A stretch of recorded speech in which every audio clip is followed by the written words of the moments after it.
स्वामी जी, अब हम थोड़ा कर्म सिद्धांत को जो है कुदरत के कानून से जोड़ते हैं। कर्म सिद्धांत पौद्गलिक है, जड़ है, और अब हम इसको इस रूप में लेते हैं कि हम पिछले बर्थ में नहीं, आपकी जो मान्यता है इसका पहले मैं क्लैरिफिकेशन दे दूं ताकि दर्शकों को भी कंफ्यूजन नहीं रहे। हाँ बोलिए। सिंपल बात यह है, हम कर्म चार्ज कर सकते हैं और हम इस चार्ज किए हुए कर्म को मिटा भी सकते हैं।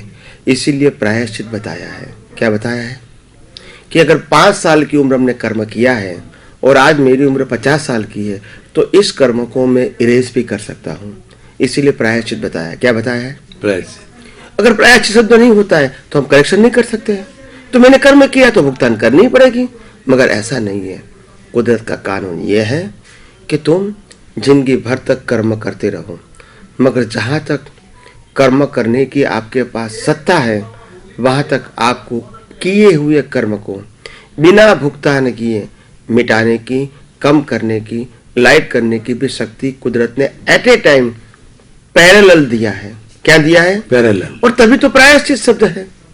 तो आज मैंने समय समय पे जो कुछ कर्म किया 40, 50, 60 साल में, बाद में 60 साल के बाद मेरे को मालूम हुआ कि अभी तो मेरे को न बिजनेस करना है, न परिवार को चलाना है, न कुछ काम करना है, बस अभी साधना करना है।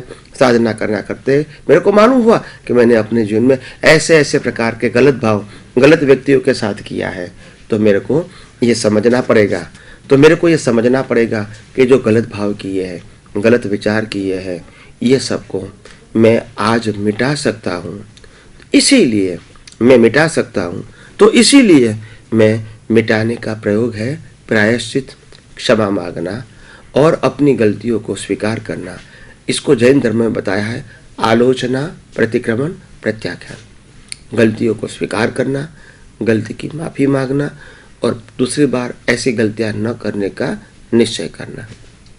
जो तीनों बात जो है इतनी इम्पोर्टेंट है कि धीरे धीरे हमको समझ में आता है कि कर्म बांध भी सकते हैं और जहाँ तक जीवित है वहाँ तक कर्मों का करेक्शन भी कर सकते हैं।